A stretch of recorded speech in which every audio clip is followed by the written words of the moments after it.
जय श्री हरि। तुमेव माता च पिता तुमेव बन्धुश्च सखा तुमेव विद्याधर्विणं तुमेव सर्वमं देवदेव वसुदेवसुतं देवं कंसचाणूरमर्दनं देवकी परमानन्दं कृष्णं वन्दे जगद्गुरुं जय श्री हरि। प्रभु आप सब श्रीमद् भगवत गीता के 11वें अध्याय के श्लोकों का श्रवण कर रहे हैं। इसमें प्रभु श्री कृष्ण ने अर्जुन को दिव्य दृष्टि प्रदान कर अपने विराट रूप का दर्शन करवाया। और यहाँ जो प्रसंग चल रहा है उसमें संजय द्वारा राजन धृतराष्ट्र को प्रभु श्री कृष्ण के विराट रूप का वर्णन करके उनको सुना रहे हैं। अर्जुन ने क्या क्या देखा और वो क्या कह रहे हैं प्रभु के विराट रूप के बारे में, ये सब प्रसंग चल ही रहा है। इसके पूर्व आप लोगों ने श्लोक 21 से 24 तक का श्रवण किया था, जिसमें अर्जुन ने कहा था कि प्रभु श्री कृष्ण को विष्णु कहकर संबोधित किया था कि आकाश को स्पर्श करने वाले देदीप्यमान अनेक वर्णों से युक्त तथा फैलाए हुए मुख और प्रकाशमान विशाल नेत्रों से युक्त आपको देखकर भयभीत अंतःकरण वाला मैं धीरज और शांति नहीं पाता हूँ। अर्जुन कह रहे हैं। अब अगले श्लोक 25 से जो नया श्लोक प्रारंभ हो रहा है, प्रभु इसका ध्यानपूर्वक आप लोग श्रवण करेंगे, कमेंट करेंगे, लाइक करेंगे, शेयर करेंगे। अगर आपने वीडियो को सब्सक्राइब नहीं किया तो अवश्य ही कर देंगे। जय श्री हरि। तो श्लोक 25 ध्यानपूर्वक श्रवण कीजिए। दंष्ट्राकरालानि च ते मुखानि दृष्ट्वा एव कालानलसन्निभानि दिशः न जाने न लभे च शर्म प्रसिद्ध देवेश जगनिवास।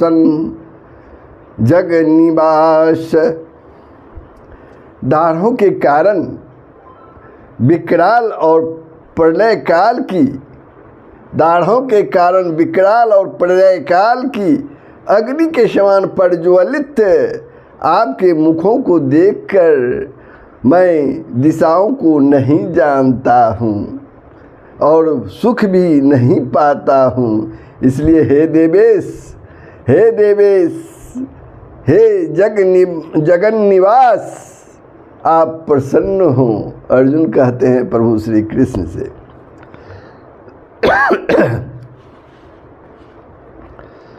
अब यहाँ प्रश्न उठता है, देवेश और जगन्निवास इन दो संबोधनों का अर्जुन ने प्रयोग करके भगवान से प्रसन्न होने के लिए प्रार्थना की। ऐसा प्रार्थना करने का उनका क्या अभिप्राय है? देवेश और जगन्निवास इन दोनों संबोधना का प्रयोग करके अर्जुन यह भाव दिखलाते हैं कि आप समस्त देवताओं के स्वामी, सर्वव्यापी और संपूर्ण जगत के परमाधार हैं। इस बात को तो मैंने पहले से ही सुन रखा था और मेरा विश्वास भी था कि आप ऐसे ही हैं। आज मैंने आपका यह विराट स्वरूप प्रत्यक्ष देख लिया, सामने में देख लिया, अब तो आपके देवेश और जग निवास होने में कोई संदेह ही नहीं रह जाता है। और प्रसन्न होने के लिए प्रार्थना करने का यह भाव है कि हे प्रभु, आपका प्रभाव तो मैंने प्रत्यक्ष देख ही लिया, परंतु आपके इस विराट स्वरूप को देखकर, आपके इस विराट स्वरूप को देखकर मेरी बड़ी ही शोचनीय दशा हो रही है। मेरे सुख, शांति और धैर्य का नाश हो गया है। यहाँ तक कि मुझे दिशाओं का भी ज्ञान नहीं रह गया है। अतः दया करके अब आप अपने इस विराट स्वरूप को शीघ्र ही समेट लीजिए प्रभु, शीघ्र ही समेट लीजिए प्रभु। अब अगले श्लोक 26 और 27।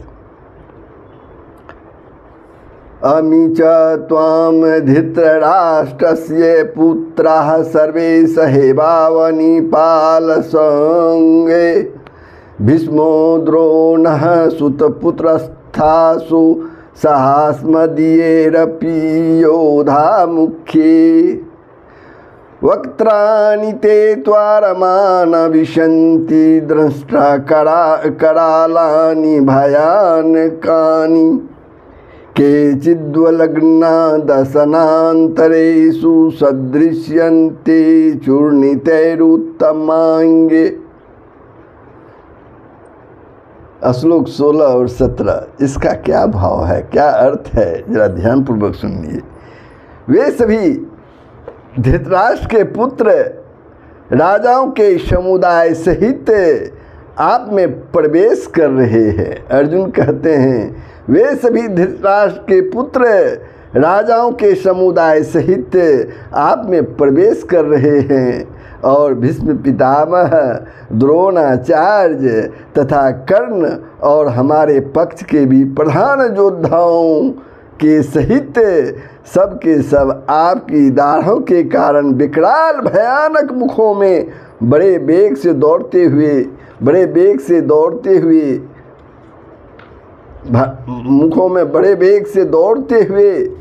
प्रवेश कर रहे हैं।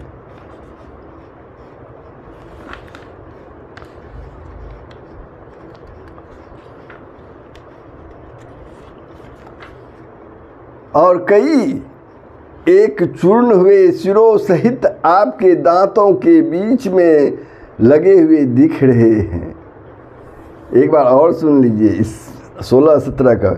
वे सभी धृतराष्ट्र के पुत्र राजाओं के समुदाय सहित आप में प्रवेश कर रहे हैं और भीष्म पितामह, द्रोणाचार्य तथा वह कर्ण और हमारे पक्ष के भी प्रधान योद्धाओं के सहित सब के सब आपके दाढ़ों के कारण विशाल भयानक मुखों में बड़े वेग से दौड़ते हुए प्रवेश कर रहे हैं और कई एक चूर्ण हुए सिरों सहित आपके दांतों के बीच में लगे हुए दिख रहे हैं।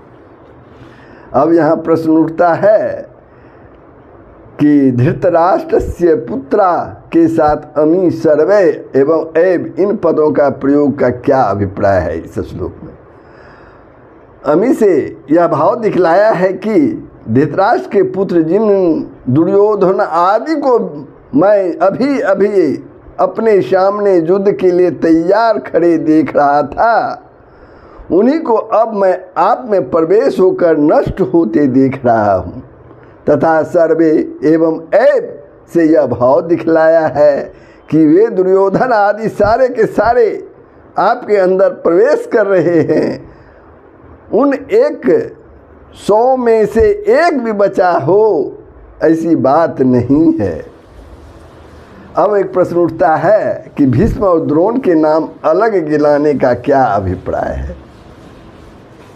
पितामह भीष्म और गुरु द्रोण कौरव सेना के सर्व प्रधान महान योद्धा थे। अर्जुन के मत में इनका परास्त होना या मारा जाना बहुत ही कठिन था।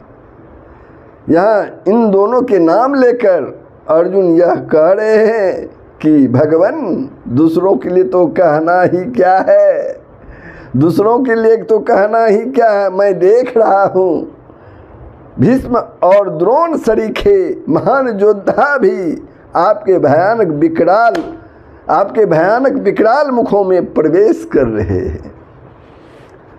अब एक प्रश्न है कि सुत पुत्र के साथ असो विशेषण देकर क्या भाव दिखलाया गया है इस श्लोक में।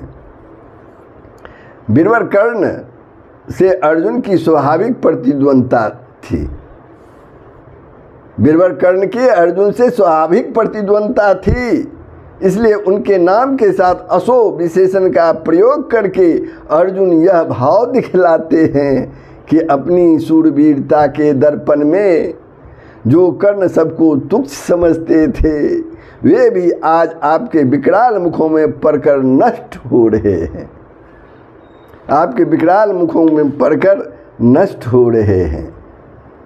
अब इस प्रकार एक और प्रश्न है, कितने ही चूर्णित मस्तकों सहित आपके दांतों में फंसे हुए दिखते हैं, इस कथन का क्या अभाव है, क्या अभिप्राय है।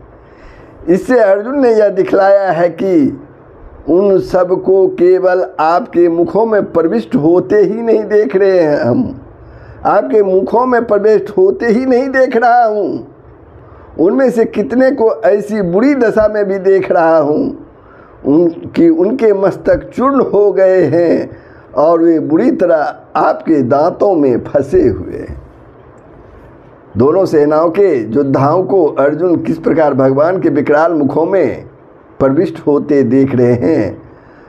अब 2 श्लोकों में उसका पहले नदियों के जल से दृष्टांत और तदंतर पतंगों के दृष्टांत से स्पष्टीकरण कर रहे हैं श्लोक 28 और 29 में, किंतु प्रभु श्लोक 27 पर मैं विश्राम लेता हूँ। ये प्रसंग कैसा लगा कमेंट के माध्यम से अवश्य ही बताएंगे। जय श्री हरि, सबका कल्याण हो, पूरे विश्व का कल्याण हो। जय श्री हरि।